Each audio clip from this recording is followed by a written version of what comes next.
A ver, hoy vamos a empezar con la bolilla 4, que es espacios vectoriales. Bueno.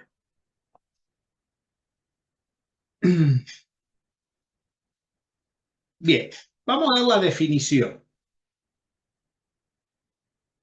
Vamos a poner así, definición 1. Vamos a ir enumerándola las definiciones. Para definir lo que es un espacio vectorial, vamos a necesitar un conjunto de vectores, sea un conjunto, vamos a llamarlo este conjunto B1, B2, B3, Bn, un conjunto de vectores,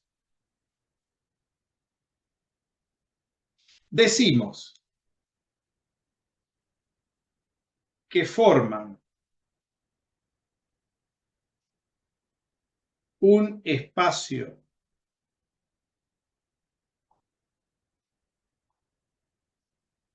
vectorial y lo vamos a simbolizar con una B corta, doble raya, un espacio vectorial B si cumple. O sea, ¿qué tiene que cumplir un conjunto de vectores para que formen un espacio vectorial? Van a decir, ¿este conjunto puede ser vacío? No, no puede ser vacío, primero de todo. ¿Está? Tiene que ser no vacío. Recuerden que si no, esta definición se nos cae. ¿Sí? Si quieren, podemos agregar hacia un conjunto de vectores no vacío. Decimos que forman un espacio vectorial B si cumple. Lo primero que tiene que cumplir es que nosotros vamos a considerar para dos operaciones los axiomas que tiene que cumplir este conjunto de vectores. Si cumple los siguientes axiomas. A veces le dicen leyes, los matemáticos propiedades. Me gusta decirle axiomas. Estos axiomas se basan en dos operaciones binarias. Los siguientes axiomas para las operaciones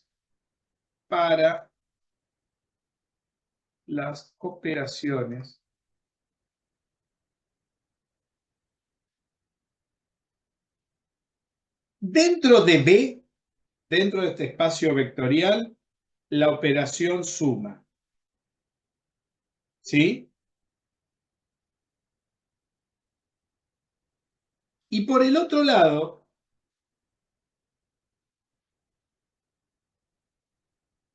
tiene que cumplirse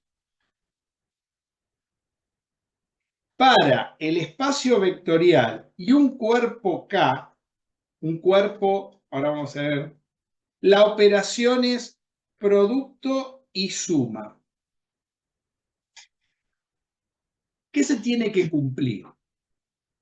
Vamos primero para la primera, después vamos a la segunda. La primera tiene que cumplir que esto sea una estructura de grupo.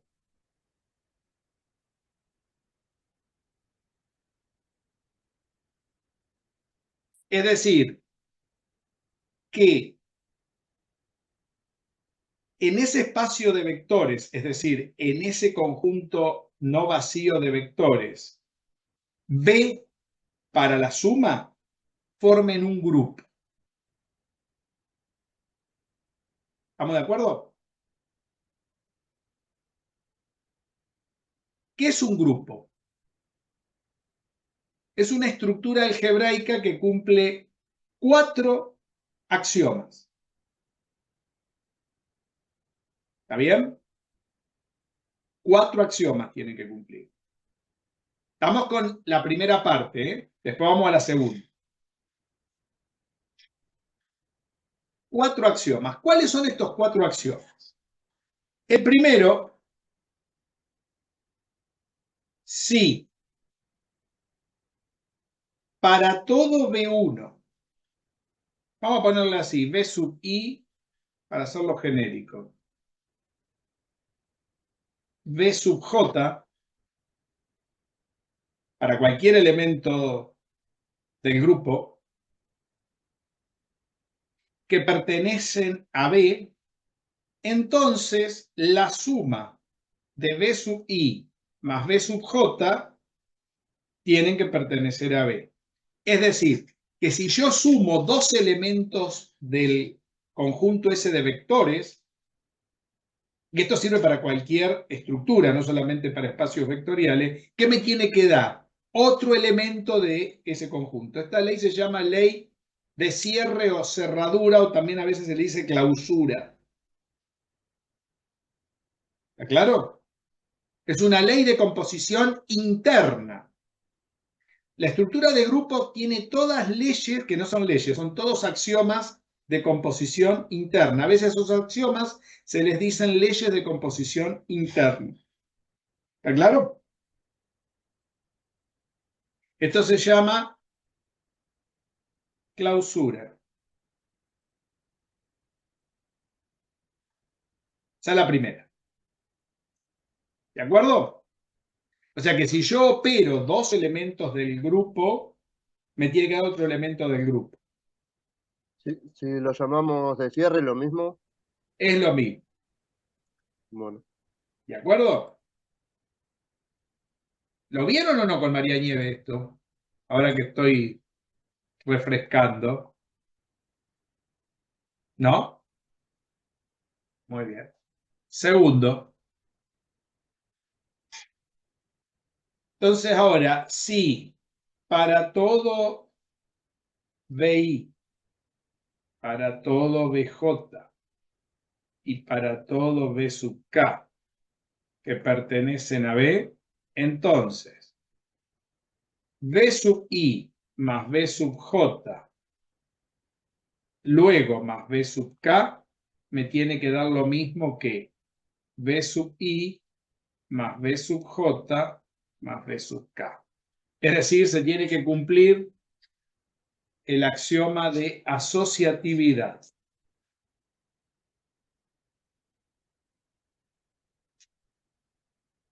O sea que un grupo es asociativo, es otra ley de composición interna.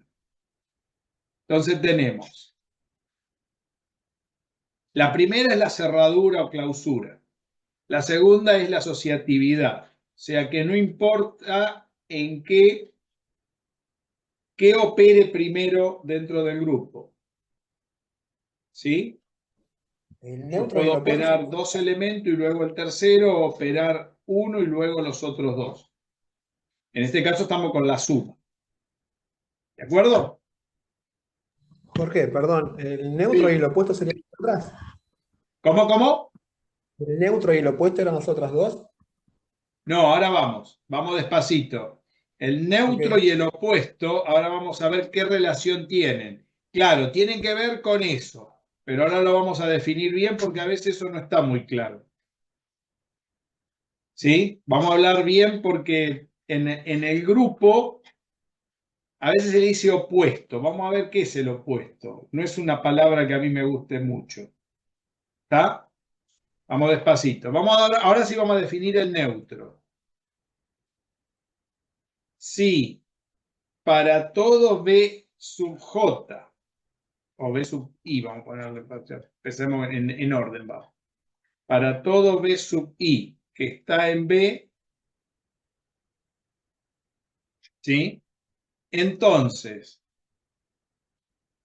si B sub I más un elemento, que lo puedo llamar 0, ¿sí? Operado a derecha, y da lo mismo que operado a izquierda con el mismo elemento, y no lo altera, ese elemento es el neutro. Cuidado porque este es un 0 que no es un 0 cualquier cosa. No es un 0. Es un 0 de B. ¿Sí? Con este 0 también perteneciente a B. Entonces, con este 0 perteneciente a B, que se llama neutro. ¿Qué quiere decir? Que el neutro es cuando yo opero a derecha o a izquierda con cualquier bicho del grupo, ese bicho no se altera. ¿Está claro? Fíjense que esto deja al mismo bicho adentro del grupo. Lo mismo pasa con la asociatividad. Cada operación de la suma deja esa operación dentro del grupo. Por eso llaman leyes de composición. Estos axiomas son leyes de composición interna o axiomas de composición interna. Las matemáticas no tienen leyes, pero a veces se les dice de esa manera. Ahora vamos a hablar de un elemento que normalmente se le llama opuesto, como acaba de decir, ¿quién estuvo hablando? ¿Diego? No sé quién era. Sí, Dieguito. A mí me gusta decirle inverso. Siempre en el grupo tiene que haber un inverso. Lo que pasa es que cuando se habla de inverso en la operación suma, se lo llama opuesto. O sea, es una palabra que yo no la usaría. ¿Está claro? Porque a veces trae confusión. ¿Sí? Así que vamos a hablar de inverso. Sí, para todo B sub I. Vamos a ponerle B directamente, sin ningún subíndice porque no hace falta. Para todo B que pertenece a B, entonces, si encuentro un elemento que sea B y operado a derecha y operado a izquierda con cualquier elemento del grupo,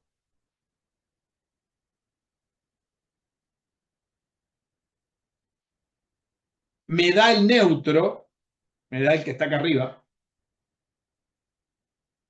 Ese elemento que también tiene que estar ¿dónde? En B, se llama inverso. Mal llamado, o a veces, no sé si mal, pero con una sobrecarga de nomenclatura se le dice opuesto cuando se trata de la suma. Pero recordemos que acá puede ir cualquier operación. Inclusive uno podría definir todo esto sobre una operación redondel, una operación que no sea la suma. Entonces las palabras correctas deberían ser estas. Nada más que cuando hablamos de espacio vectorial, esta operación no es cualquier cosa, es una suma de vectores. ¿Está claro? ¿Estamos de acuerdo hasta acá? sí, sí. Quiere decir, ¿y qué más? Y la última, que no es obligatoria para que sea un grupo, pero como este es un grupo conmutativo, conmutador o abeliano, también se cumple. ¿Qué quiere decir? Que si B sub I está en B para todo B sub I, ¿no? Y para todo B sub J en B, entonces B sub I más B sub J es igual a B sub J más B sub I. Quiere decir que la suma de vectores es conmutativo.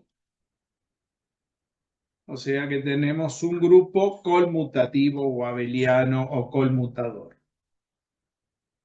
Toda sobrecarga de nomenclatura, como pueden ver. A mí me gusta decirle conmutador. ¿Estamos de acuerdo? Fíjense que ¿por qué es una ley de composición interna? Porque opera en el espacio vectorial de B por B, producto cartesiano de todos los vectores de ese conjunto, ¿y qué me da?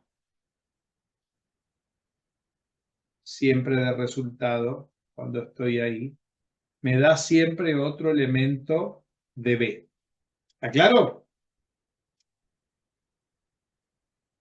Por eso estas son todas leyes de composición interna. Salgo de un conjunto B, producto cartesiano B, porque estoy operando de B por B. ¿Está claro? Producto cartesiano saben lo que es, ¿no?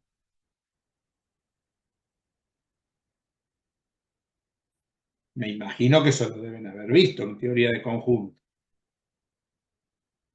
Estamos operando dentro del conjunto de vectores, ese que pusimos arriba. ¿Estamos o no? Pregunten si no se entiende algo. Miren que si acá no queda claro, vamos mal después. ¿Dudas? Muy bien. Ahora sí vamos a salir nosotros porque tengo que escribir de este lado. A ver si se ve. Muy bien. Vamos ahora a las operaciones que tenemos aquí. Con esto no alcanza para que hablemos de un espacio vectorial. Esto es un espacio vectorial, esta es la mitad de las leyes que tiene que cumplir.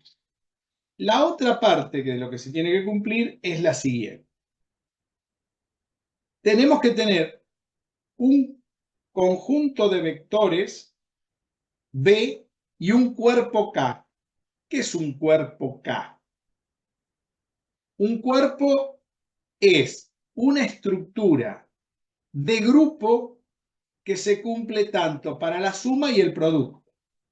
Por ejemplo, si ustedes miran, si yo en lugar de poner conjunto de vectores hubiera puesto los números reales para la suma, ¿qué les parece? ¿Cumplen estas 5 propiedades?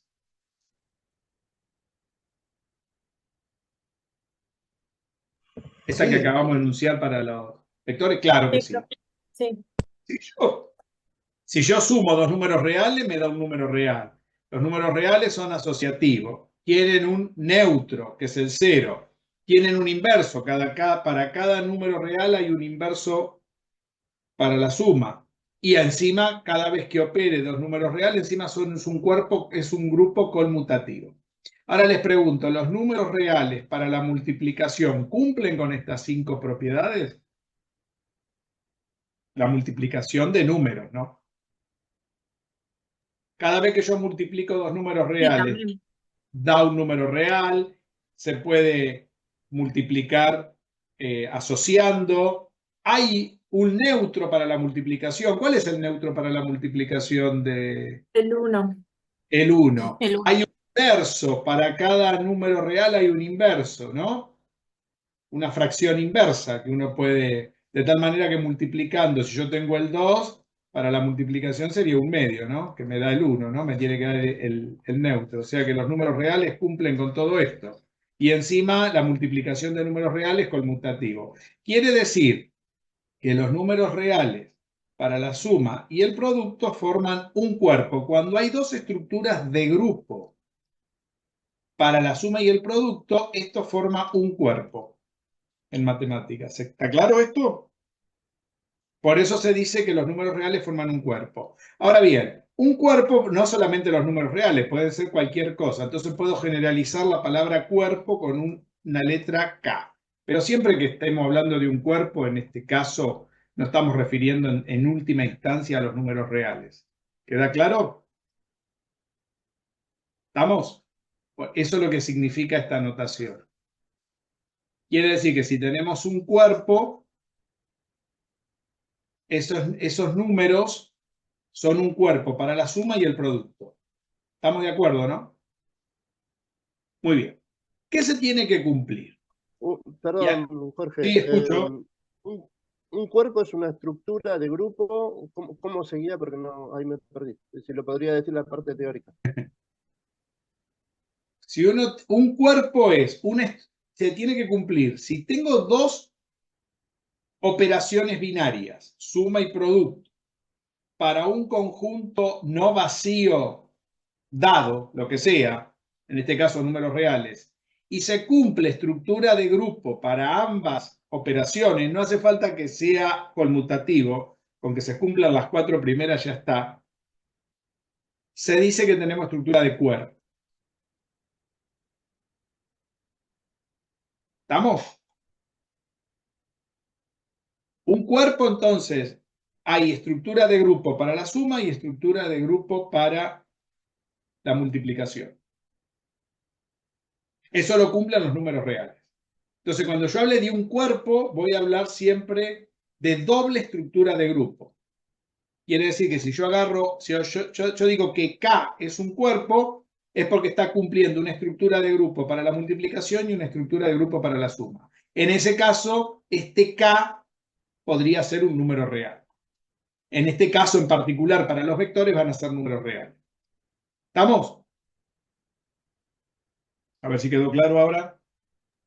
Perfecto. ¿Sí? Muy bien. Vamos a las operaciones.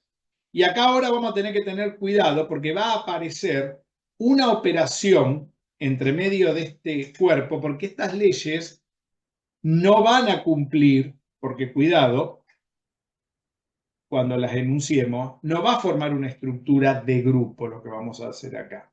Porque acá van a aparecer leyes de composición externas, no solamente internas. Las internas son para la suma nada más. En cambio, ahora vamos a tener leyes de composición externa y aquí hay que tener mucho cuidado. La primera dice lo siguiente. Si para todo B que está en B y K es un número, vamos a ponerle K chiquito. Vamos a hacer una cosa, en lugar de ponerle un K, vamos a ponerle los números reales, porque ya sabemos que nos vamos a manejar con los números reales acá. ¿Sí? Para hacerlo más cómodo. Y un número K que pertenezca a los números reales, o sea, al cuerpo. Entonces, y ahora cuidado acá, si yo multiplico K por B, este resultado tiene que pertenecer a B, no al cuerpo, no a R. ¿Estamos de acuerdo con esto? Quiere decir, si yo hago K por un vector, el resultado es un vector, no es un número. Por lo tanto, me van a decir, pero entonces este por no es el mismo que este, porque este es para los números reales. ¿Cómo distingo este por de este otro? Porque a este, cuando hablamos del producto de K por un vector, normalmente se le pone una estrellita para diferenciarlo del producto de números. ¿Está claro? Por eso esta estrellita que indica multiplicación, pero no es la multiplicación de dos números. No es lo mismo que si yo digo K1 por K2. K1 por K2 pertenece a R, pero K1 por B pertenece a B. ¿Está claro esto? A ver si se entendió esto. No Sí, sí. mezclarlos por.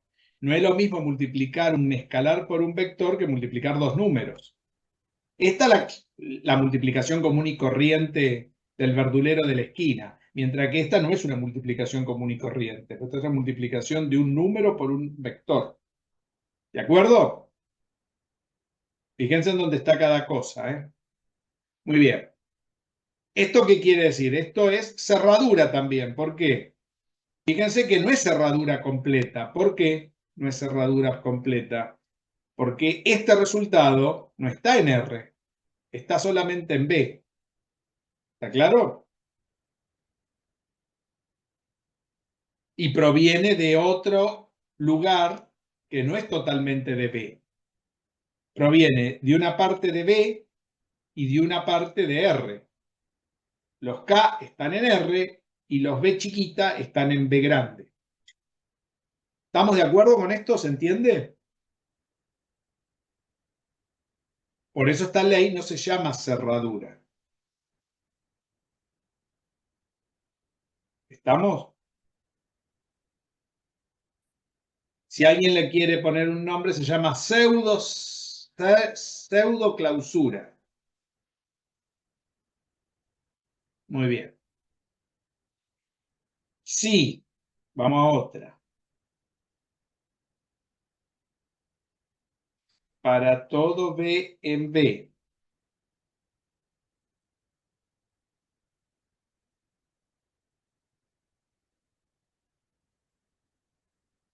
K1 y K2 en R.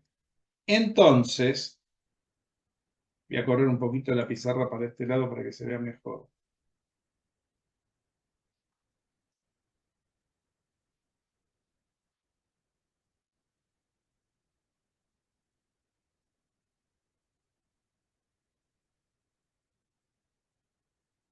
K1 más K2. Cuidado, ¿eh? Esta estrellita por B, ahora es la estrellita nada más, ¿eh? La estrellita es la multiplicación, pero no es esta, ¿eh? Recuerden que la multiplicación de escalares por vectores es K1 por B más K2 por B. Esperen que lo voy corriendo así se ve bien. Lo bien, porque si no, no lo ve. Es como una especie de propiedad distributiva, que esta sí se llama distributiva de escalares. Esta es la distributiva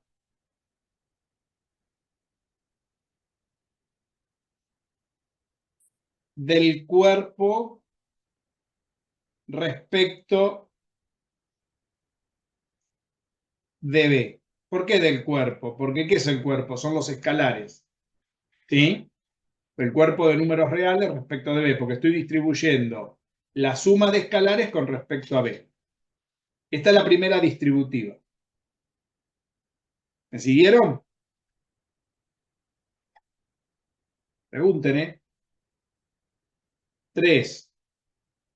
Si para todo B sub I, para todo B sub J en B y K en R, entonces K, otra vez la estrellita, de B sub I más B sub J, eso es igual a K por B sub I más K por B sub J.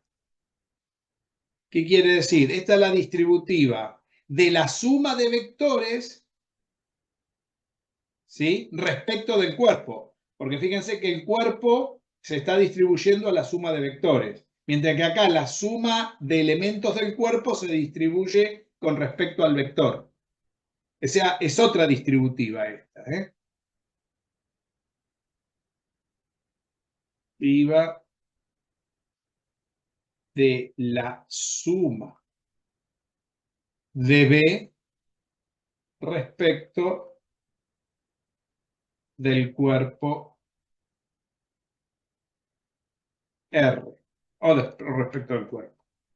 ¿De acuerdo? A ver si vamos bien. Se dan cuenta que todas estas cosas, ¿esto qué da? Esto da otro elemento, esto da un elemento de B. Esto también da un elemento de B, porque acá es K por B, K1 por B, más K2 por B da un elemento de B. Acá da K por B sub I más K por B sub J, es la suma de dos vectores, ¿no? Fueron multiplicados por escalares. Esto también son elementos de B. A ver si hay preguntas.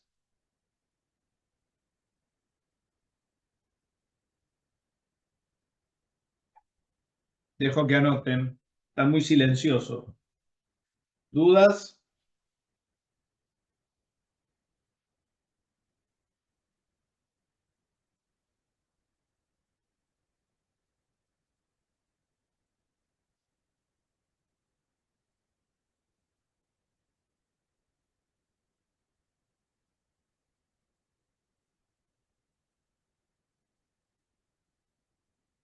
¿No hay dudas?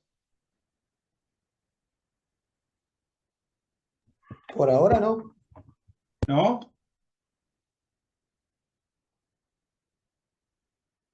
Bueno, vamos a otra. Recordemos entonces que la primera no es una clausura completa, ¿no? Estas tampoco son unas distributivas al estilo de números, ¿no? ¿Se dan cuenta? Ahora vamos a ver una que es interesante que hay que tener mucho cuidado. Sí, de nuevo, K1 y para todo, ¿no? ¿Las chicas no tienen duda?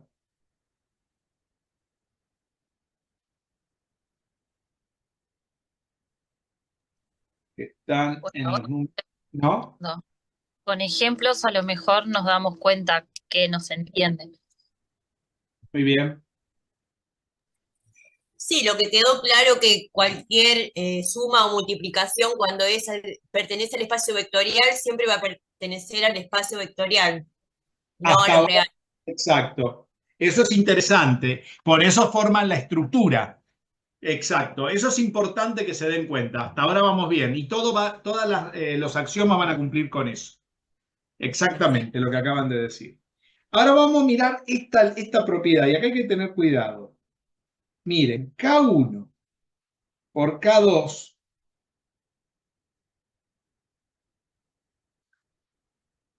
por B, miren, esta sería como una especie de asociativa para toda la multiplicación, pero tienen que tener cuidado porque acá están multiplicando dos elementos del cuerpo, por lo tanto esto es una multiplicación común y corriente, pero a su vez luego lo están multiplicando por un vector. Quiere decir que esta no es una multiplicación común y corriente, porque es la multiplicación de un vector por un resultado de un nuevo escalar.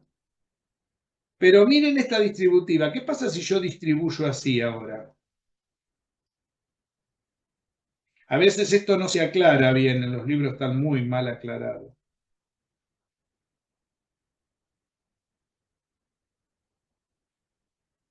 ¿Está bien esta distributiva así?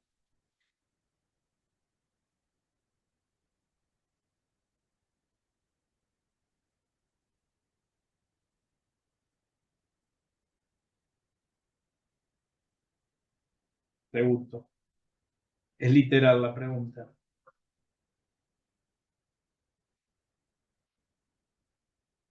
¿Está correcta esta distributiva? Distributiva no, perdón, asociativa sí.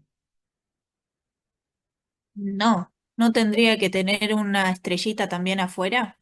¿Cuál? O sea, sería K1 estrellita por el nuevo vector que se hace con la multiplicación de dentro del paréntesis. Exacto. Porque es la multiplicación con un vector es con la estrellita. Exacto. Fíjense que acá esta multiplicación ya no está más de este lado de la igualdad. ¿Se dan cuenta? Por eso esta ley no se llama ley asociativa, se llama ley pseudo asociativa. En muchas estructuras matemáticas aparece esta ley. Porque fíjense que esta multiplicación, acá está correcta, porque acá estoy multiplicando dos números y luego el vector. Pero acá, cuando multiplico por un escalar primero y luego por el otro escalar, esta operación desapareció. No sé si se dan cuenta el resto. ¿Quién lo dijo esto? Muy bien. Ah, mira. Ah, mira, excelente. ¿Se dieron cuenta los demás? Sí, sí, porque si no, no estarías multiplicando al vector, estarías multiplicando Exacto. escalares. Exacto. Fíjense que acá no estamos haciendo la multiplicación de ningún escalar entre sí. Estamos siempre multiplicando un escalar por un vector, mientras que acá primero multiplico los escalares. ¿Sí? Esta es una ley pseudoasociativa. Y falta una más. Y terminamos para formar la 5. La 5 dice, si para todo B en B y 1 en los números reales, entonces 1 por B es igual a B por 1, ¿sí? Y esto me da B. ¿Qué es qué ley tenemos acá? Esta sería la del neutro, ¿no? El neutro raro, ¿no? Porque sería el neutro con la operación estrella. No sería un 0, digamos, no sería un 1 común. ¿Se entiende? ¿Se entiende que este 1 le tendríamos que poner una patita acá? Si quieren, porque, a ver, sería un 1 ¿de dónde? Sería un 1 de los números. ¿De qué conjunto? De los números reales. Pero la operación que está haciendo ese 1 no es la operación de la multiplicación común. A veces hay gente que le pone Yo no le pondría, no sé si ponérselo, yo lo dejaría así, porque así queda claro que este es el uno de los números reales. Es un neutro, el neutro, fíjense, ¿sí? Es un neutro, por eso se llama pseudoneutro este también. ¿Por qué? Porque el neutro no es de B, es de R, ¿no? Aunque la operación, como acaban de decir bien, siempre pertenece a B, lo mismo que acá arriba, ¿no? Todas las operaciones están en B.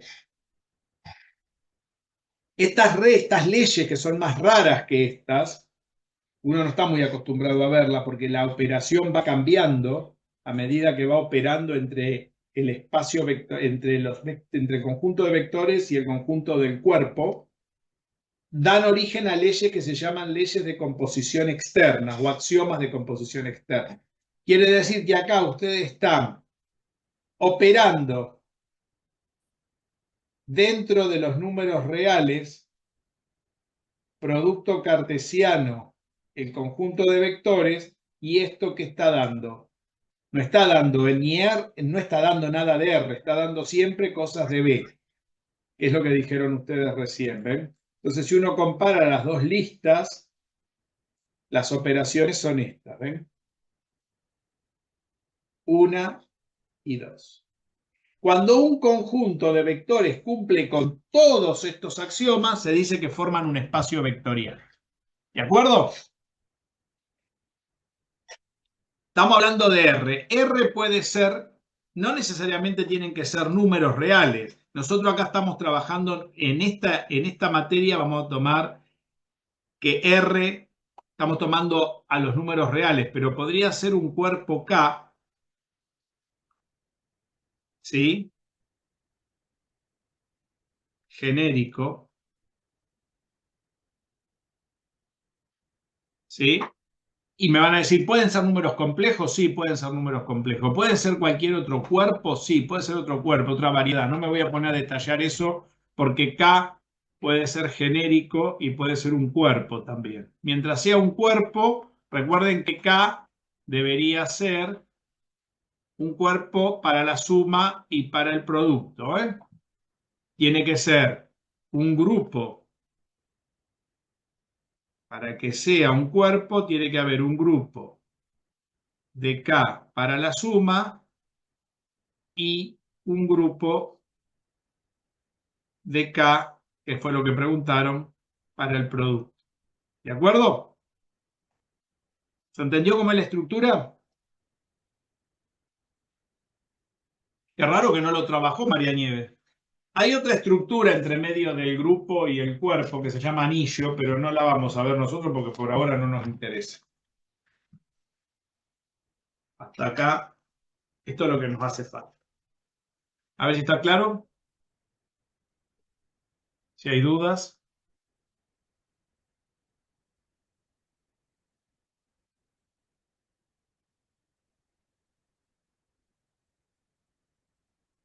¿No? ¿Nada? ¿No hay consultas? ¿Están por ahí?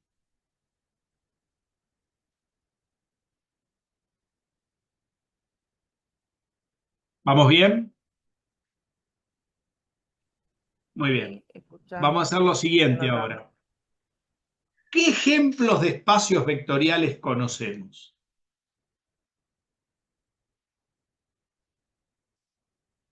¿Quiénes pueden ser B? B grande. R2 y R3. R2, R3, solamente R2 y R3. Y R4 no se puede dibujar. No, pero no, nadie, ahí en esa lista de axiomas dicen que lo que no se puede dibujar no son espacios vectoriales. No, sí, entonces serían espacios vectoriales también. Todos los R que conocemos, todos los espacios euclidianos. ¿Y habrá otros espacios que no son euclidianos? Claro que sí. Entonces, hay muchísimos espacios vectoriales. ¿Cuáles son los que nos competen en este curso? Solamente los euclidianos de dimensión finita. Me va a decir que es un espacio vectorial con dimensión finita. espacio que podemos identificar el n. Por ejemplo, R2, n vale 2. Rn son espacios vectoriales de dimensión finita. Si yo estoy en R 1.000.000, ¿es de dimensión finita? Sí, porque el n vale 1.000.000. Cuando yo puedo identificar el n tiene que ser un número, un cardinal numérico. ¿Qué quiere decir? Un cardinal que sea un número entero, positivo. R1. ¿Puedo tener vectores en una recta? Sí. Dimensión 1. ¿Puedo tener vectores en un plano? Sí, dimensión 2. N vale 2. ¿Forman espacios vectoriales todos los vectores arriba de una recta? Sí. ¿Todos los vectores que están en un plano forman un espacio vectorial? Sí. ¿Todos los vectores que están en R3 forman un espacio vectorial? Sí. ¿Todos los vectores que están en R20 forman un espacio vectorial? Sí. Cumplen con todas estas leyes. ¿Está claro? A ver si hay dudas con esto. Entonces, no hay mejor ejemplo que los Rn, pero los espacios vectoriales son muy grandes a veces para trabajar y estudiar. Entonces, vamos a mirar dos cosas. Vamos a ver que dentro de los espacios vectoriales, lo más interesante son los subconjuntos que se forman dentro de los espacios vectoriales. Y los mejores subconjuntos que uno puede formar sobre los espacios vectoriales son los denominados subespacios vectoriales. Que de esas 10 leyes solamente tienen que cumplir 3. Entonces, cuando a mí me digan, usted tiene este conjunto de vectores, forma un subespacio vectorial, no lo tiene que someter a verificar que tenga todos estos axiomas cumplidos. Solamente estos axiomas tiene que hacer cumplir 3. ¿Queda claro? Entonces, dentro de los espacios vectoriales, ahora vamos a ver que hay subespacios. Esos subespacios tienen que cumplir 3 condiciones nada más. 3 de estas 10. Eso por un lado. Y por el otro, lo otro importante de los espacios vectoriales es definir cómo los vamos a escribir. Que ya de algo de eso, ustedes va a ser la primera aplicación de todo lo que venimos diciendo.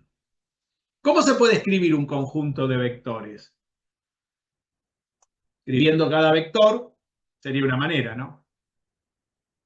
Escribiendo las coordenadas. Agarro un vector. Si yo tengo un conjunto de vectores, hay dos maneras de escribir un conjunto de vectores. Una es esa, agarrar y escribirlos a todos. Y la otra, ¿cómo se podrían escribir un conjunto de vectores que no sean nombrando a sus bichos, a sus candidatos?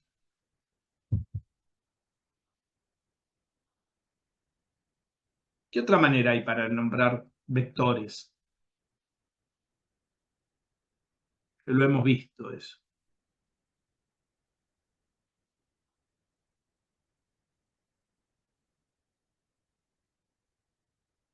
Si alguien ya me puede... ¿Sistemas? Por ecuaciones, claro. ¿Qué hacen las ecuaciones para nombrar a los vectores? Si yo tengo una ecuación de R3, ¿qué tengo? Las asocia a una matriz. Espérate. Si yo tengo una sola ecuación de R3, ¿es la ecuación de qué cosa? De un plano. De un plano. Y si yo quiero nombrar los bichos que producen ese plano, ¿qué tengo que hacer?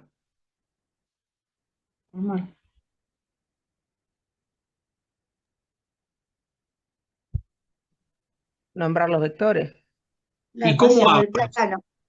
¿Cómo, o sea, pasar de ecuaciones a los bichos que producen el plano? ¿No? A los bichos que generan ese plano. Si yo tengo un conjunto, puedo decir que esa ecuación es lo mismo que los dos bichos que me pueden producir todo ese plano. ¿O me equivoco? Y de todos los bichos que pueden producir esos dos planos, yo puedo elegir dos nada más, porque puedo elegir cualquier cantidad. Pero ¿qué hacen las ecuaciones entonces, en definitiva, cuando yo tengo una ecuación que tienen escondida a los bichos? Pues la ecuación sería una forma de esconderse los bichos. ¿Qué son las x1, x2, x3 de una ecuación? O sea, la ecuación me daría todos los generadores del plano. Claro. La ecuación sería algo así que se llama un espacio generado. En este caso sería un subespacio, porque estaría dentro del espacio R3, un subespacio que sería todo ese plano.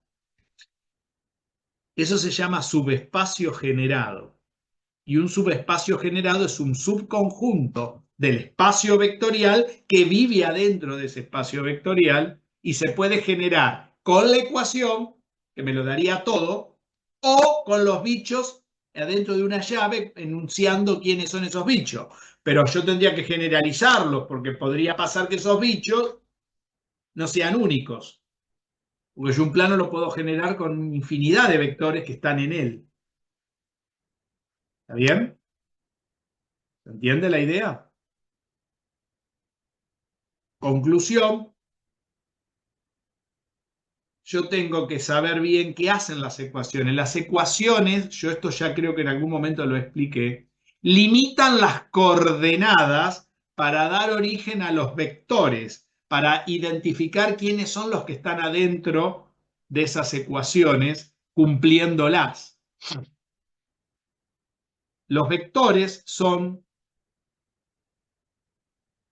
los representantes, ¿sí? Y en una ecuación están todos juntos relacionando sus coordenadas. Esa ecuación tiene dos nombres. Si la decimos a la sudaca, se llama espacio generado. Si lo decimos a la española, se llama envolvente lineal. Suena más lindo, ¿no? A la española. ¿Qué es un envolvente lineal? Es ese espacio generado por todos los bichos que representan a ese conjunto y a ese único plano que tengo. Ejemplo, ¿no? ¿Está claro? Vamos a tratar de ordenar un poco estas ideas ahora. Muy bien. Voy a volver a poner la pizarra. Vamos a ir para arriba. Si hay alguna duda, me preguntan, ¿eh? Muy bien. Entonces,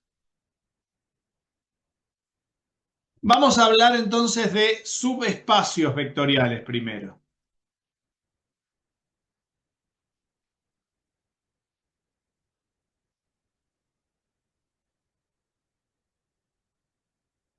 Entonces, vamos a poner la definición 2.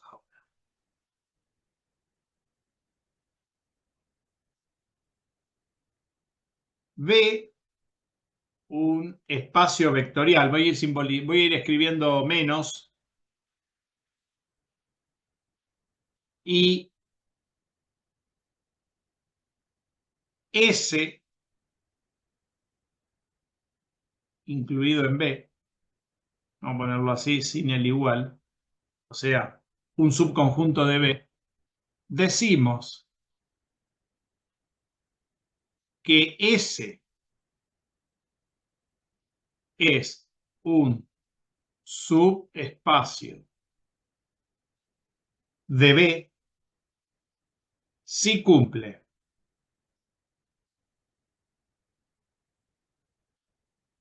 tiene que cumplir tres cosas.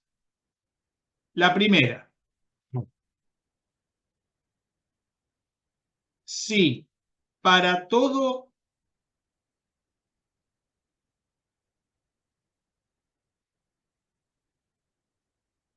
elemento neutro que está en B entonces ese elemento tiene que pertenecer a ese. Recordemos que siempre el neutro tiene que estar en B. Para que sea un subespacio, debe también pertenecer a ese subconjunto. ¿Está claro? O sea que tengo que tener al 0, al vector nulo, dentro del elemento. O sea, para tener un subespacio no puede ser cualquier cosa. Si el subespacio es una recta que está en R2, es una recta que tiene que pasar por el origen de coordenadas. Si el subespacio es un plano que está en R3, ¿qué quiere decir? Que ese plano tiene que pasar también por el origen de coordenadas. No puede haber un subespacio si no se contiene al 0. ¿Estamos? Primero. Son 3 propiedades. La segunda es, sí, es la ley de cerradura para la suma. Para todo B sub I, que está en B. Para todo B sub J, que está en B, entonces B sub I más B sub J tiene que estar en B. La primera. Es la primera de las dos listas. Y la tercera, sí, para todo B en B y para todo K en R, entonces K producto estrellita B tiene que estar en B. O sea, perdón, estoy diciendo macana, B no, en S, estamos hablando de S.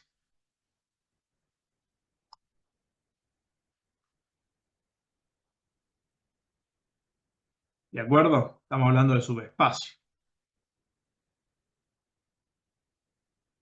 ¿De acuerdo? Mil disculpas. Ya me había embalado con el espacio. ¿De acuerdo? Ahora, el único que es distinto es este, ¿no? Si B está en el subespacio y B sub I y B sub J está cada uno en su subespacio, la suma tiene que estar en el subespacio. Si hay un elemento de un vector del subespacio y un elemento del cuerpo, el producto estrella de K del cuerpo por el vector tiene que estar en el subespacio. Esto formaría un subespacio vectorial. ¿Sí? A ver si está claro ahora. ¿Quedó bien? Mil disculpas. ¿Hay dudas? No.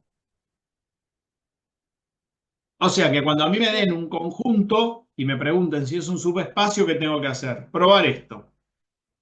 Tengo que hacer la demostración de que estos 3 axiomas se cumplen. Profe, Sí. y un plano que no pasa por el origen, entonces no es un subespacio. Espacio vectorial. No cualquier subconjunto es un subespacio, como podés ver. ¿Sí? Si yo te dibujo en R2, te dibujo una recta por acá, esto no es un subespacio. Ahora, si yo te dibujo una recta por acá, este es un subespacio. Este puede ser. ¿De acuerdo? No solamente tiene que cumplir la primera, tiene que cumplir las 3 al mismo tiempo. Basta con que una no se cumpla, ya saben que con eso ya sabemos que no es un subespacio. ¿Sí? Muy bien. Profe, Vamos a... y ahí Sí, dime. lo mismo que preguntó ella, ¿no? Si la primer parte de la condición es falsa, igual no podría ser verdadero. O sea, si No, no pertenece al 0. no, el 0 tiene que estar siempre, porque estas son... Cuidado con esto. Esto es esto y esto y esto, no es uno. Las 3 al mismo tiempo, se tienen que cumplir. Si Ok. el 0 no está, ya con eso se cayó porque hay una parte del i que no se cumple. Recuerden que el i es verdadero cuando todas son verdaderas. ¿De acuerdo? Cuando son condiciones, son todas, una desencadena a la otra. O sea, si uno prueba, y como es un y, es indistinta cuál está primero y cuál está después. ¿Está la pregunta? Sí. Eso es importante darse cuenta, ¿eh? Generalmente lo primero que se prueba es si está el cero, porque es lo más fácil de mirar. Inclusive con un gráfico se puede ver. Bien, ¿sí? Muy bien. Vamos, antes de ver algunos ejemplos, que lo vamos a hacer después del receso, los ejemplos, vamos a ir un poquito más con la teoría. Vamos a hablar ahora de las formas de expresar un espacio vectorial o un subespacio. Formas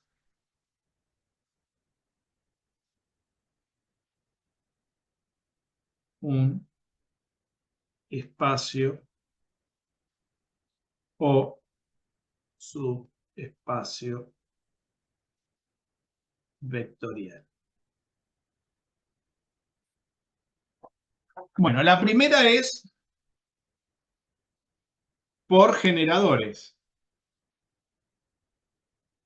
¿Qué son los generadores? Son los vectores que identifican a ese espacio vectorial. Por ejemplo, esa es la primera, o sea, identificando. ¿Cómo se escriben por generadores? Si yo tengo, a ver, vamos a poner así, para que quede ordenado. Vamos a poner un poquito más abajo. A ver, vamos a hacer así. Si B es un espacio vectorial,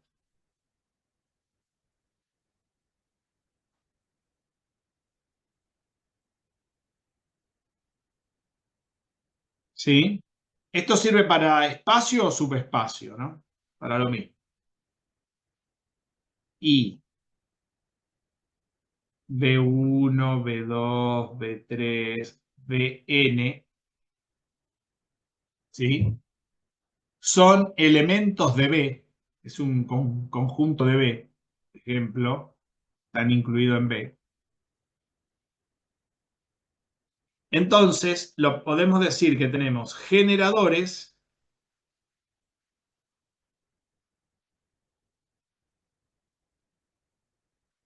y los vamos a simbolizar con algo que se llaman kets, que son muy parecidos a lo que usábamos para el producto escalar, pero ahora lo vamos a usar para generadores. Cuidado no confundir con el producto escalar, ¿eh? Quiere decir que si yo tengo B, puede estar generado, por ejemplo, con los vectores B1, ¿sí? Ponerlo así, B2, B sub K, con K menor que N. Porque sería como una especie de subconjunto, ¿no? Por ejemplo. O sea, yo para poder hablar de generadores voy a ponerlo de esta manera. Pongamos un ejemplo, a ver, para entender esto. En R2, que sería acá, yo tengo los vectores 1, 2, 3, 5, menos 1, 1, 0, 0, qué sé yo, y todos los que quiera. Y yo digo, bueno, quiero generar R2.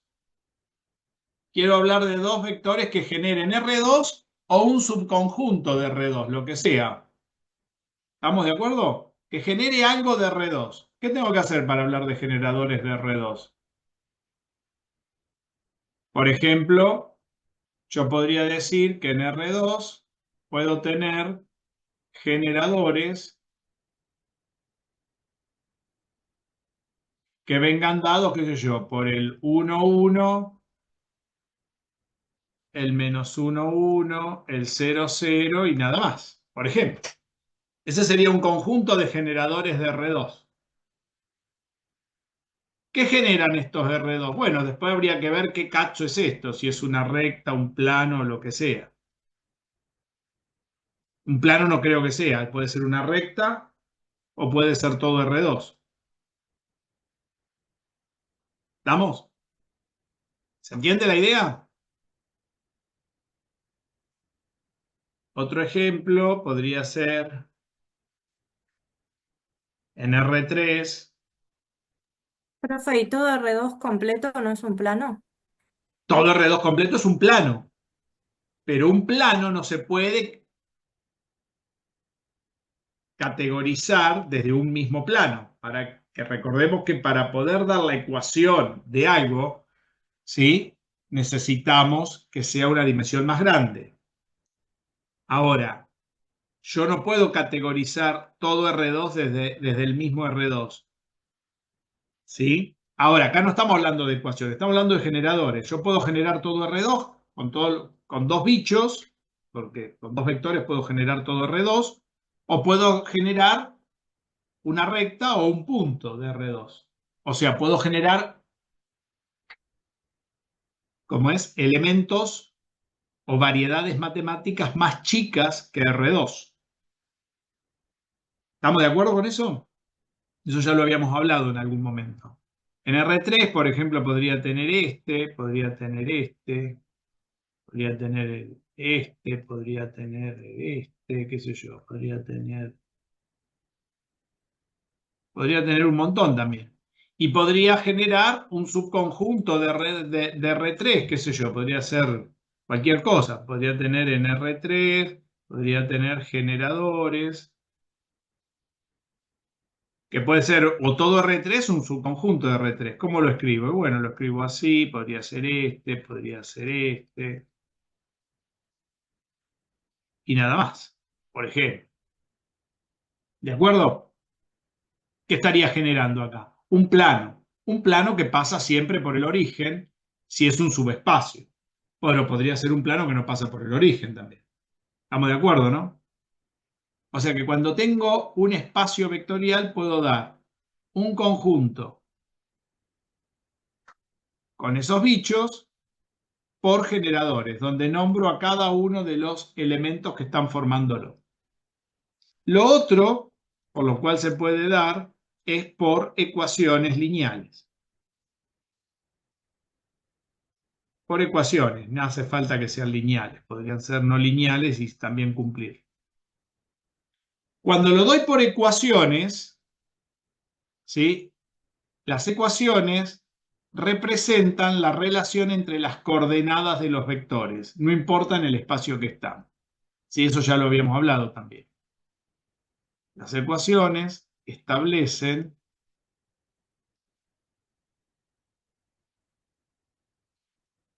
la relación entre las coordenadas de los vectores de ese espacio o subespacio. ¿Sí? ¿Estamos de acuerdo? A ver si está claro hasta acá. Y de ahí no hay nada más para decir, porque ya sabemos que las ecuaciones hacen eso. A ver si nos vamos entendiendo. Ya hemos aprendido a pasar de ecuaciones a generadores cuando se trata de una recta o un plano. Ya vamos a ir a pulir un poco más eso en algún momento. Recordemos que la ecuación del plano la podemos dar con los vectores que lo generan o con el normal. El normal es el que está representando la ecuación del plano, ¿sí? Que es perpendicular a los dos, a los dos vectores que generan al plano. Eso va a tener mucha relevancia ahora acá, en el caso de R3, ¿no? No sé si está claro hasta acá.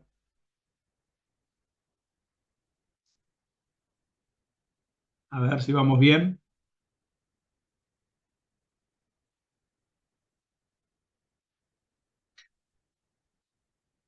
cara. ¿Están por ahí todavía? Natalia está tapada hasta la cabeza. Sí, Miren. estamos acá. ¿Dudas? ¿No? Amira está resfriada. Vamos mal. Por ahora no. Dudas no. Las dudas aparecen cuando hacemos las cosas. Claro. Muy bien. Bien. Vamos a poner un par de definiciones muy importantes ahora. ¿Sí? Dentro de la teoría. Muy bien.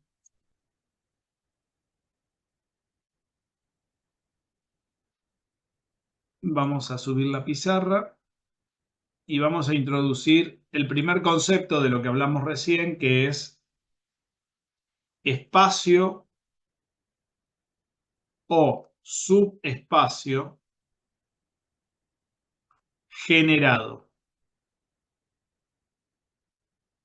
o como se le llama normalmente en España, envolvente lineal. Si van a un libro español, lo van a encontrar como envolvente lineal.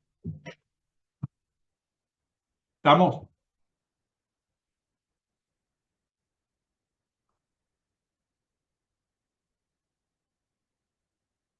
Vamos a la definición 3. Estamos definiendo, ¿eh? Seguimos definiendo.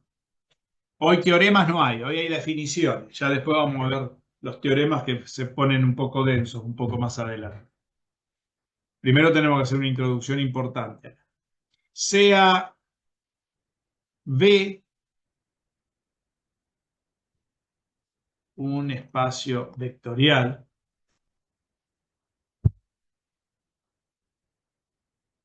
¿sí?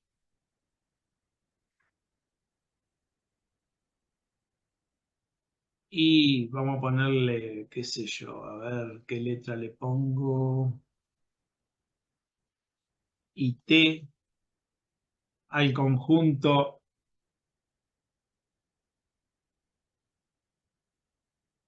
B1, B2, B3, Bn, que están incluidos en B también, son elementos de B. Entonces, vamos a ponerle a la letra que usan los españoles usan la H para esto. Me había olvidado de la H. Sí, vamos a ponerle H. Entonces, definimos la envolvente lineal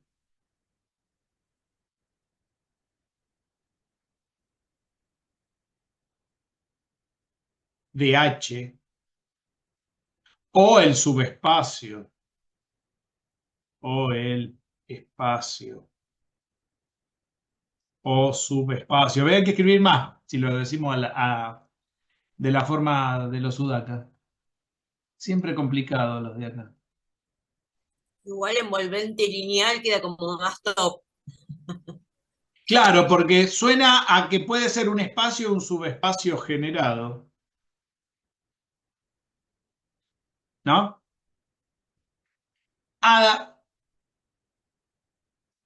Y lo vamos a escribir así. ¿Ven? Se va a generar con los...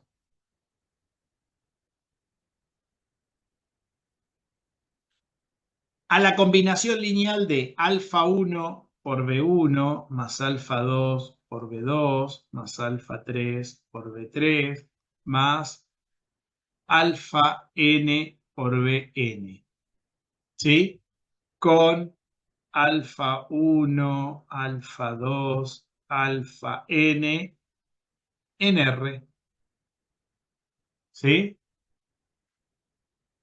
O sea que esto va a dar un nuevo vector del espacio, ¿sí? Y con el espacio de envolvente lineal, después vamos a ver que el envolvente lineal también es un subconjunto de B.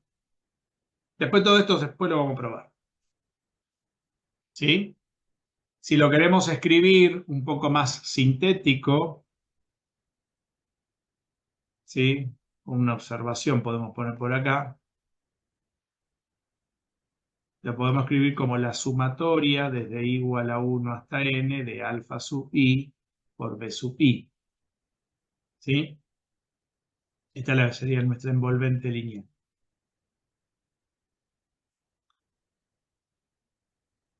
Recordemos que n es un número n, el cardinal de n es un número natural, mayor o igual a 1, ¿no? Por eso esto hace que sea de dimensión finita. Nuestra envolvente lineal siempre va a ser de dimensión finita. Nosotros estamos estudiando espacios vectoriales de dimensión finita. ¿Qué quiere decir? Que todos los elementos los podemos contar. ¿Sí? Me van a decir, ¿hay elementos que no se pueden contar? Sí, lógico que hay elementos que no se pueden contar. Al menos los cardinales no se pueden cortar. Se pueden saber si son más grandes o más chicos, pero no se puede establecer un cardinal. ¿Y esos espacios vectoriales existen? Sí. ¿Cómo se llaman? De dimensión infinita. Ahí podemos hacer una álgebra lineal distinta a esta. Pero habría que armar otra materia. ¿De acuerdo?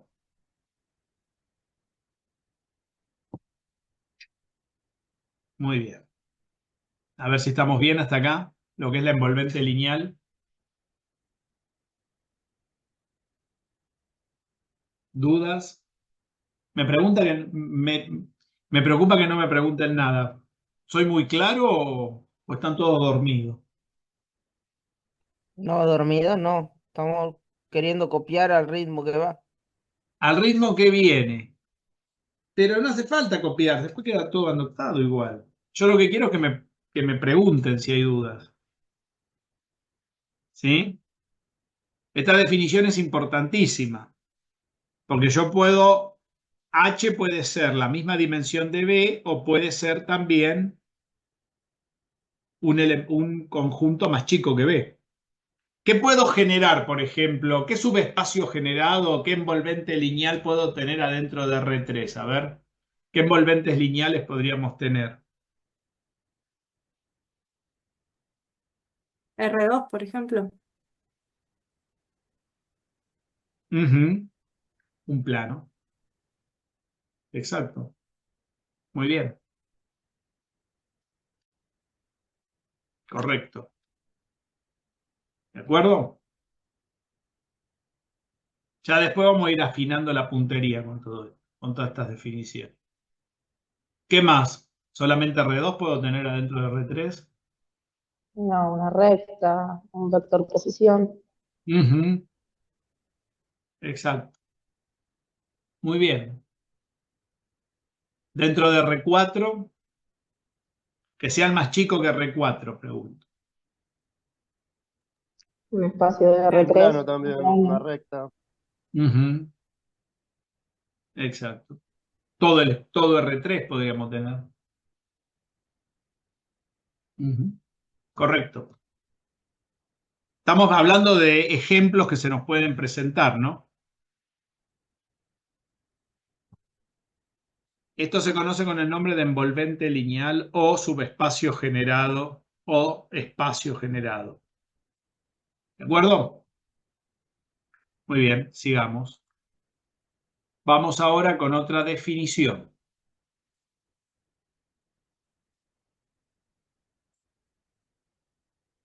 Vamos a definir lo que es una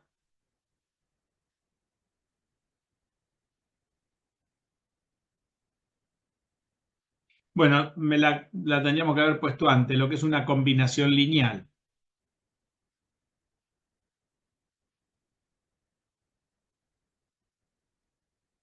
Ya habríamos hablado de combinación lineal. Fíjense que la combinación lineal sea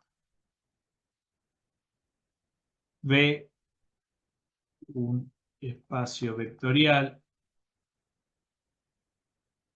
B1, B2, Bn, elementos incluidos en conjunto que esté incluido en B. Entonces, y tendríamos que haber definido todo, ¿no? Esto lo tendríamos que haber definido antes. Y alfa 1, alfa 2, alfa n, elemento de los números reales, se llama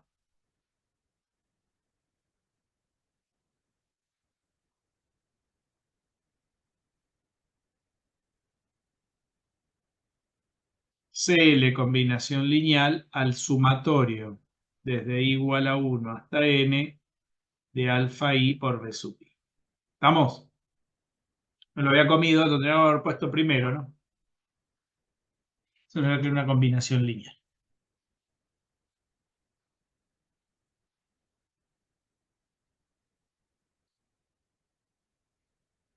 Ahora vamos a definir lo que es una dependencia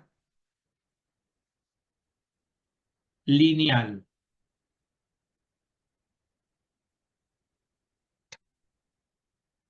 Dependencia lineal.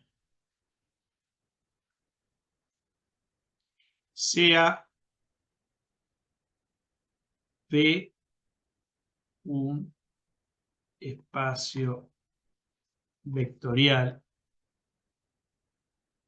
B1, B2, Bn elementos de B. Cuando pongo así puede ser un espacio o un subespacio también, ¿no? Y alfa 1, alfa 2, alfa n, números reales, se dice que B1, B2, Bn es un conjunto de vectores linealmente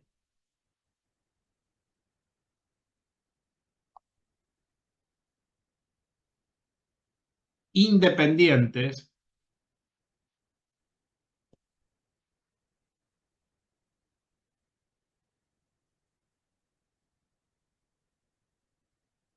si, solo si, se cumple lo siguiente, miren. Alfa 1 por B1, o sea, la combinación lineal que pueda hacer con todos estos bichos.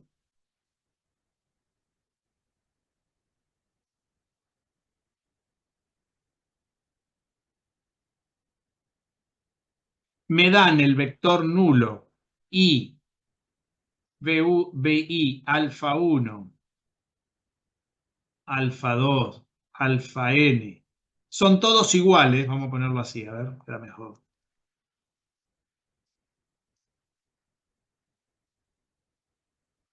Y son iguales al escalar nulo, entonces los vectores son linealmente independientes.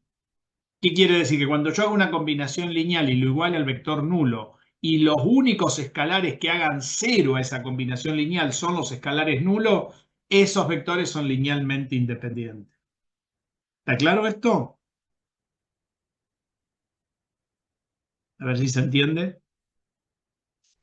O sea que la única solución de todo esto es que cuando yo ponga un 0 acá, un 0 acá, un 0 acá, un 0 acá, o sea, en todos los escalares ponga el 0, ¿sí?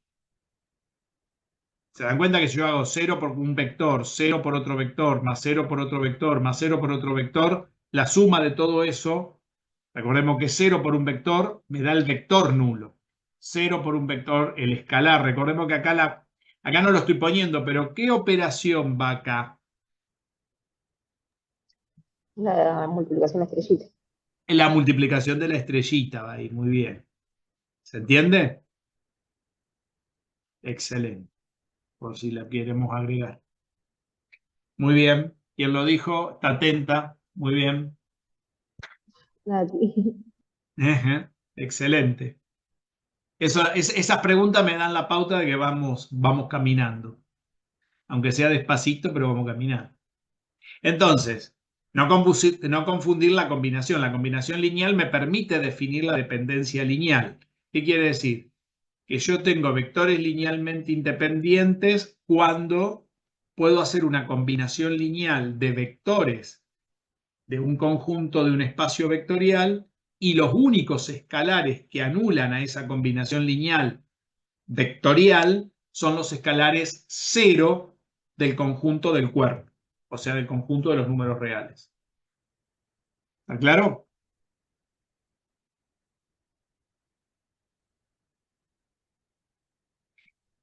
Mucha información, ¿no?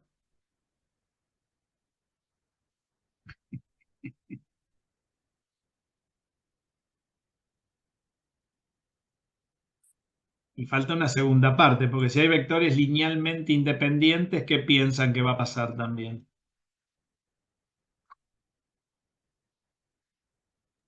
Hay vectores linealmente dependientes. Exacto.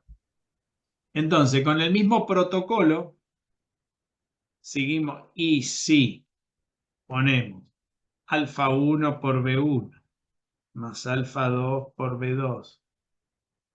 Vamos a ponerlo así mejor. Y decimos, vamos a ponerlo así, que el conjunto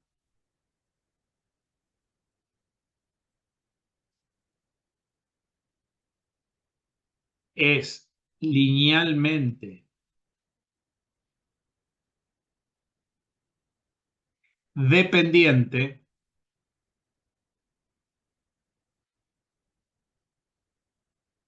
si, solo si, alfa 1 por B1 más alfa 2 por B2 más alfa 3 por B3 más alfa n por Bn dan 0 y alfa 1 es distinto de alfa 2, es distinto de alfa 3, es distinto de alfa, no sé qué, 4, es distinto de alfa n, es distinto de 0, entonces el conjunto es linealmente dependiente. O sea, a ver si se entiende. Yo acá puedo poner un número cualquiera. ¿Puedo poner a algún lado el 0? Sí, podría ir. Por ejemplo, que alfa 2 valga 0. Este podría valer 0, pero no todos son condición, no todos son necesariamente 0, quiere decir esto, ¿eh? No todos los alfa sub i son necesariamente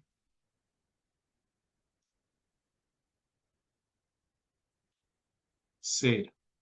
¿Está claro? Eso es lo que quiere decir esto acá tachado así, el igual. Que alfa 1 sea distinto de alfa 2. Acá, qué sé yo, acá puede valer 2, este puede valer menos 1, este puede valer 0, este puede valer 5, qué sé yo. Y cuando sume todo, recordemos que puede haber un vector que sumado, que multiplicado por 2, otro multiplicado por menos 1, otro hacer toda esta cuenta me da 0, entonces esos vectores son linealmente dependientes. ¿Estamos? En el caso de arriba, en el único caso es estricto esto. ¿Qué quiere decir? Que todos sean iguales y todos sean 0. ¿Estamos? Pero acá puede pasar que no todos sean iguales y que alguno puede ser 0 o no. ¿De acuerdo? Pero basta con que uno no sea 0, ya los vectores son linealmente dependientes. Pero siempre la combinación lineal debe anularse. Sí, escucho, por favor. Pero podrían ser igual todos iguales, por ejemplo, el 2, 2, 2, no No, porque necesariamente. nunca te daría 0, porque es una suma, madre. Sí, para que vos hagas una combinación lineal, nunca te daría 0 si vos tenés todos los escalares iguales. Y son positivos. Salvo que este sea un vector, ¿sí? Los escalares no. Ah, vos me estás preguntando si, qué sé yo, este puede ser igual a este, igual a este. Sí, podría ser. Claro. Lo que no tienen que ser son necesariamente nulos. Sí, porque el vector puede tener elementos negativos, qué sé yo. Suponete que vos tenés el vector 1, 1, 1 y tenés acá el menos 1, menos 1, menos 1. Qué sé yo, y vos este lo multiplicás por 2 y este otro lo multiplicás por 2 y eso te da el 0, 0, 0, ¿ves? y los dos son iguales, pero entonces estos son, este vector con este como son linealmente dependientes. ¿Por qué?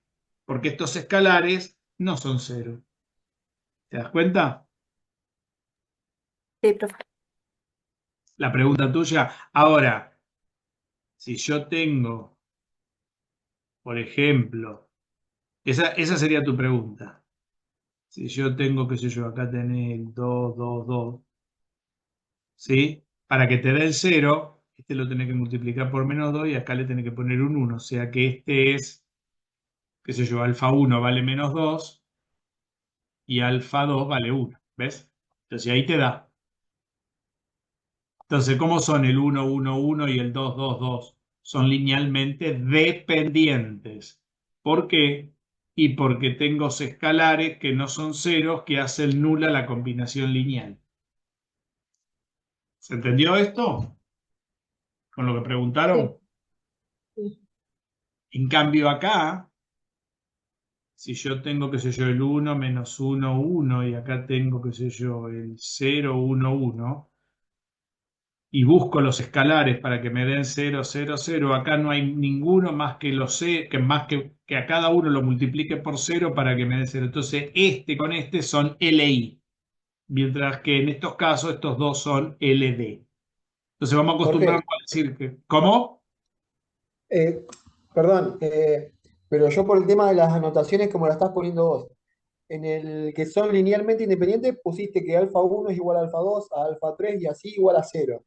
En Ujú. este que son todos dependientes, que pusiste que tiene que ser distinto de alfa 2, distinto de alfa 3, distinto de alfa n, pero por las dudas aclaraste que no todos los alfa i son necesariamente 0. En 0. el otro, por más que ya esté aclarado ahí una fórmula, más que nada por la anotación que estás poniendo, Sí, tenemos que poner necesariamente tienen que ser todos los alfa 0. claro, son necesariamente 0, si O querés. sea, se entiende, pero siguiendo por la anotación. Claro, perfecto. Si te gusta así, lo ponemos así. Son necesariamente nulos. Acá todos. ¿Estamos? Así queda bien claro. ¿Estamos de acuerdo Sí. con lo que preguntaron? Muy bien. Miren que borro esto para que tengan idea de lo que es. Entonces, cuando yo digo que son dos vectores LI, yo tengo un conjunto de vectores LI. ¿Qué quiere decir? Que se tiene que cumplir eso. Ya ahora después vamos a ver ejemplos cuando yo doy un conjunto, a ver si son LI o LD, cómo lo identificamos. ¿De acuerdo? No es muy difícil. Es más difícil decirlo que después verificarlo.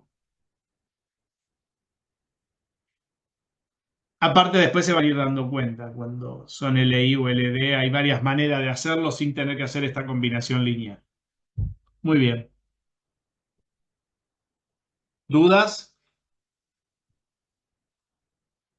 Aparte de las que preguntaron. Acá todos son necesariamente nulos. Acá no todos son necesariamente cero.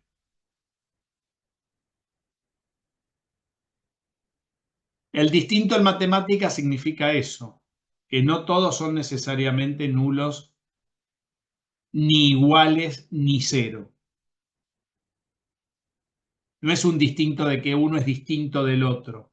Eso quiero que quede claro. Es una anotación este distinto. Está bien la pregunta que hicieron. A ver si hay dudas.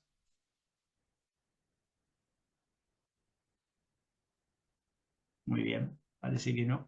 ¿Cómo sería, profe? Entonces el distinto es que no son necesariamente No todos iguales. son todos necesariamente iguales y no son todos necesariamente nulos. ¿Qué quiere decir? ¿Que puedo tener dos iguales? Sí, puedo tener dos iguales. Por eso ese distinto no es una cosa estricta en el lenguaje que nosotros usamos de distinto en matemática. ¿Entienden lo que digo? ¿Puedo tener, como me preguntó recién, no sé quién me había preguntado, dos iguales? Sí, puedo tenerlos. Sí, sí, sí, puedo tener dos iguales dentro del conjunto. No necesariamente, por eso la palabra es necesario, no suficiente. Si no serían no suficientemente cero. ¿Está claro? La palabra es necesario. Es un distinto que va asociado al necesario y no al suficiente. ¿Está? Es importante el lenguaje acá. Yo no sé cómo con esto de la estupidez moderna de la enseñanza, todo esto se puede hacer si no se dice correctamente. Yo lo pondría yo se lo haría decir a los que dicen que es fácil enseñarlo. Fíjense el ¿Por qué? detalle que estamos hablando, ¿no? Sí, escucho. Perdón, entonces también se podría decir en esta condición, la de linealmente dependientes, que es suficiente con que uno de los alfa sea distinto, no sea cero, y ya se cumple con la...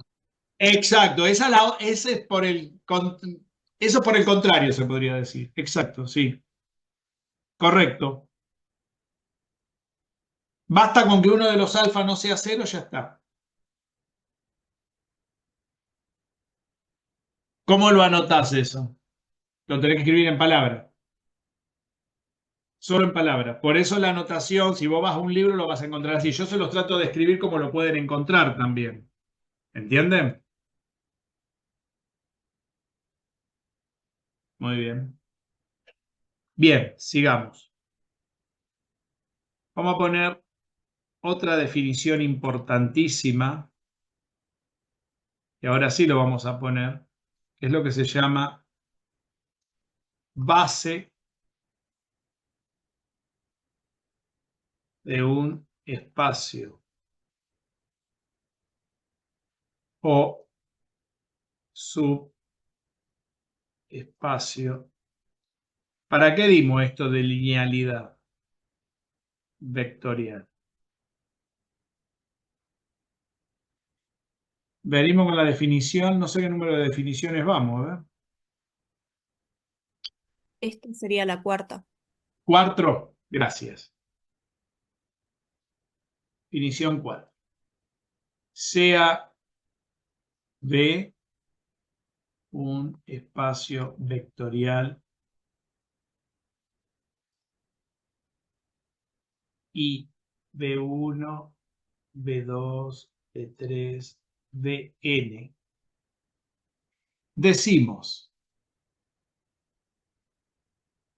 que, y le vamos a poner acá la letra B mayúscula a este conjunto. Decimos que B forma una base de B. Recordemos que esto vale tanto para B como para un subespacio también, ¿eh? Fíjense que le puse para un espacio o un subespacio. Yo generalmente la definición la pongo para el conjunto más grande, que es el conjunto B, pero también sirve para un subespacio cualquiera, S o H. ¿Sí? Forma una base de B si, solo, si todos los vectores de B son linealmente independientes. O sea que para tener una base que necesito generar un conjunto de vectores linealmente independientes. No confundir con envolvente lineal o subespacio generado. Puede ser que yo tenga un espacio generado, ¿sí? Y no formar una base del espacio vectorial. O sea, para hablar de una base que necesito siempre, si yo quiero, por ejemplo, una base de R3 y generar todo R3, necesito 3 vectores linealmente independientes. ¿Qué quiere decir eso? Que ninguno sea combinación lineal del otro. ¿Qué quiere decir eso? Que cuando haga la combinación lineal de esos 3 vectores alfa por B1 más alfa 2 por B2 más alfa 3 por B3 igual a 0, los únicos escalares que hagan 0 esa combinación lineal sean los escalares nulos. Decir eso es equivalente a decir que ninguno sea combinación lineal del otro, que ninguno se pueda escribir como una combinación lineal del otro. Vamos a mirar eso que es importante. Si los Ejemplo. pongo si los pondría en forma de matriz y la pongo en escalonada y reducida, tendría que ser, ¿cómo se llama esto? Tendría que quedar triangular, ¿no es cierto? Sin ningún cero en la diagonal. Exacto, eso es consecuencia. Ahora después lo vamos a ver eso. Esa sería la forma de saber si forman una base. Por ejemplo, si yo tengo, sí, vamos a poner este ejemplo. Tengo una base B.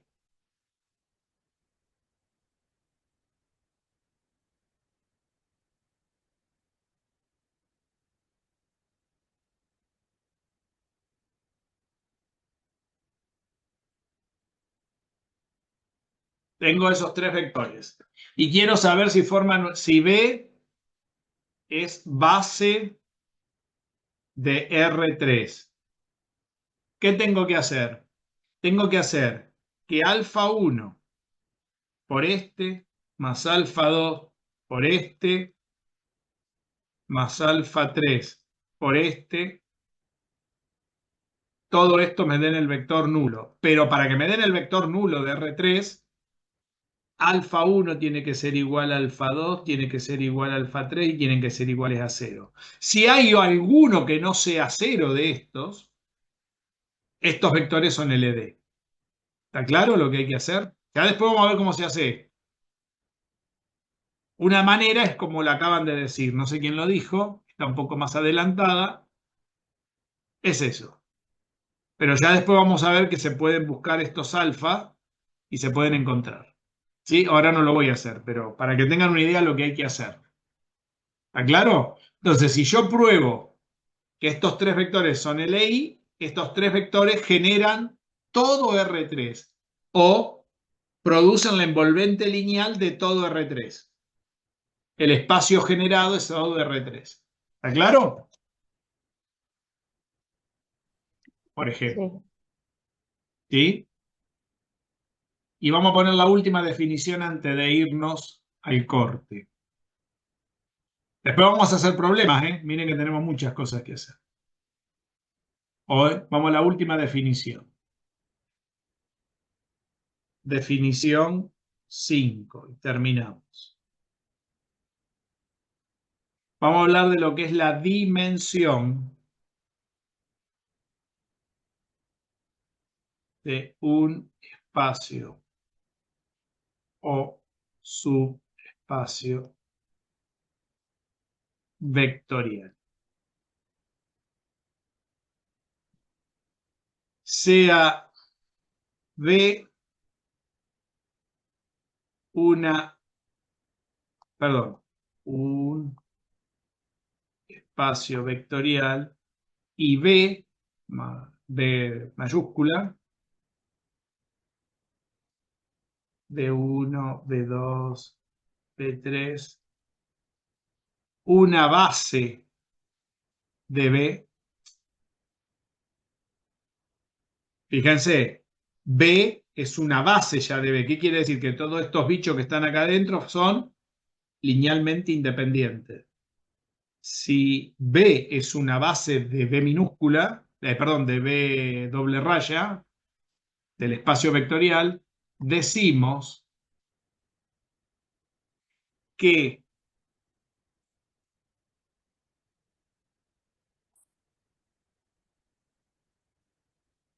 la cantidad de vectores LI es la dimensión de B. ¿Está claro? Por ejemplo, en el ejemplo de arriba, si B forma una base de R3, como dijimos, si todo esto fuera cierto, entonces la dimensión de R3, ¿cuánto es? Fíjense qué dice acá. Cantidad, es un número real. ¿Cuánto es? 3. ¿Estamos de acuerdo? Si hubiera sido un subconjunto, hubiera habido 2 nada más, la dimensión de ese conjunto sería 2. ¿Está claro? Siempre la cantidad de vectores LI da la dimensión del espacio o subespacio vectorial. ¿Estamos? ¿Hasta acá? Sí. Muchas definiciones, ¿eh?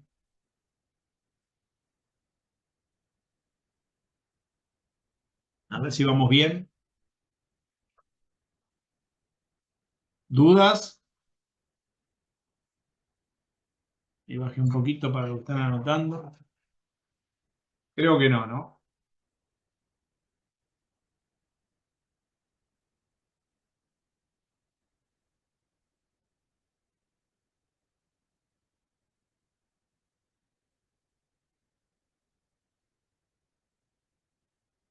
Muy bien.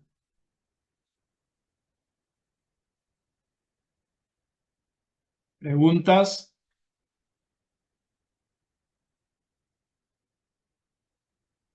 Bueno, vamos a ir saliendo. Yo no borro nada, lo dejo para después volver a arrancar acá. Las caras. Volvimos a álgebra con todo.